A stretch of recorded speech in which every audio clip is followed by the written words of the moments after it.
Toko, Fentner, together at last. Not since the man in the gray flannel suit has there been such a damning indictment of contemporary middle-class life. Steve Toko gives the performance of his life as the affable bumbler Fred Patterson, suburban guy. An event of this magnitude occurs only once each generation. Long known for its appreciation of fine art, exquisite cuisine, and multicultural diversity, Sterling Heights, Michigan has been called the Paris of Central Macomb County. Sterling Heights can also boast the title, the land of 10,000 square bushes, and behind each of those bushes is a story.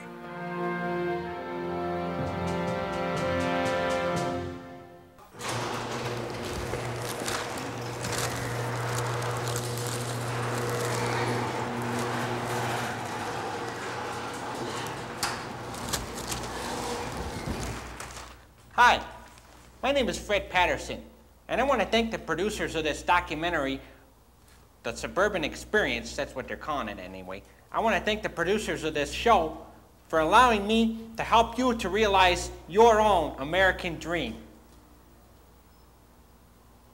Well, it's true that life in the suburbs is good, but it doesn't come without its responsibilities. And I think the first thing on that list of responsibilities is taking care of your lawn. And in order to do that, you gotta have the right equipment. Now, let me show you some of my equipment. Come on over here. Let's go down here, in fact, because I can show you the stuff better down here. This is my pride and joy. It's my Toro 5-horse recycling mower. And I think this is probably, for the money, the best recycling mower on the market right now. And what it features is a whole bunch of nice things about it. I really like the fact that it's self-propelled, you know, because sometimes I don't mind working on the lawn. In fact, it's the most important thing to me, but it's a lot of hard work. And if you got like one of these clutches things here, they give you 3 different ground speeds, okay? 1, 2, and 3. And 1 is you're going real slow, and 3 is you're going real fast. It's kind of a quick walk. And it's, I like the pull start. I don't like the electric start because it's more of a warm-up period and stuff. But it's a recycling mower. And what it does, well, it's important because, you know, they don't pick up grass clippings anymore, you know? So what happens is, I got this extra 5-horse, okay? Usually most of these Briggs & Strattons, they're 4-horse, but I got a 5-horse motor on this because it's gotta have that kind of power to pull it. Okay, let's say the grass clippings come up and you gotta get enough of that, the speed on that blade to chop them up and hold them up into the housing, and then they all get cut up even more, and then it drops back down on your lawn like a mulch. Okay, next on the list of important equipment to have is right here.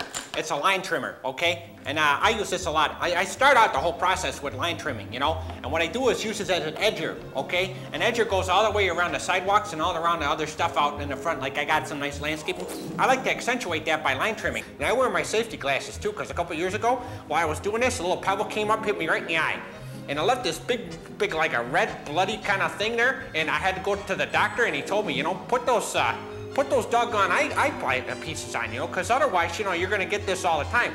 But I got a real beefed up version here. It's a double line trimmer, okay? There's 2 of these 20-gauge lines that zip around here. I don't know how many RPMs, but it's real fast. And then I got this side of it here, which you got all the, you know, the mechanism and it's a actually, I think it's a 1 horsepower. It's a model 1501 Echo brand, which I got at Weingart's too, because it's a good store. Anyway, the Echo brand is real nice. You gotta mix the gas and oil together, okay? It's not a 2-stroke, it's a 4-stroke. And what I do is it mixes, well, it calls for a 75-to-1 mixture. And I don't know, I don't like to mix 75-to-1. I don't know if it's because I was raised or how I was raised or what, but I don't like to do that. I like to mix 25-to-1 ratios, okay? So I burn a little rich, and I admit that, but I don't mind. It gives a little extra smoke, and the smoke has got a kind of a blue tint to it, but it's okay. It makes the engine last a little longer. I got this problem with my lawn, you know, and it's really got me frazzled. I can't believe it. But it's this thing called Fusarium blight. Do you ever hear about it? It's called Fusarium blight, and it's, you know what it's like? It's like herpes on your lawn. It never goes away. It'll always be there, and somehow I got it. I don't know how. Figure that out, you know. There's a guy who spends 10% of his gross income on this lawn and products for his lawn, and I get Fusarium blight. Frankly, I don't know what to do about it. I don't know. That all started up there at the road there, you know. What's his name? Henderson.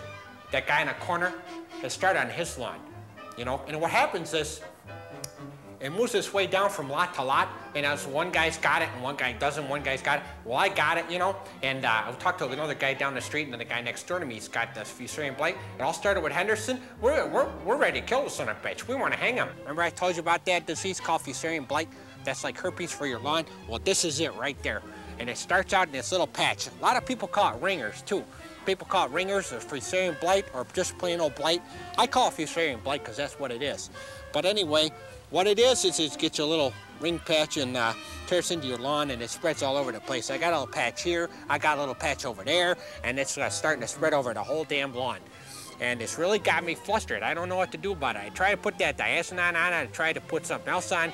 I tried that Scott's disease control, which worked pretty good. The guy at Weingart's told me about it. Weingart's a good place to buy power tools, by the way. They got a lot of kind of nice power tools for the lawn. But anyway, he told me to try that Scott's disease control, and tried to work a little bit, but the fusarium blight just keeps coming back. I can't get rid of it, and I don't know what to do about it. I'm really having a tough time with it. I got the most beautiful lawn in the world most of the time until I get this fusarium blight. And I can't figure out for the life of me why I got this stuff on my lawn. Sorry about that. I think it's time to talk about preventative maintenance on all the stuff that you've bought already. The stuff that I've been telling you about that you should buy. And you know what? I use this product all the time, and I don't want to turn this into a forum where I'm doing advertising for people and stuff, you know, like Toro and Echo and stuff, but you know, I talk about this stuff because I really believe in the product, okay? Well, this product, I really do believe in. I'll show you some of it right here. It's called Armor All. Can you see that? You picking that up? It's called Armor All Protected. This stuff is incredible, and I use it constantly. In fact, I got this little applicating bottle here, but I got a whole vat, a 55-gallon drum vat worth of this stuff in my basement because I use it so much. But I use it all over the place. It cleans fiberglass, vinyl, rubber, plastic, leather, wood, acrylics, plexiglass, etc., etc., etc., etc.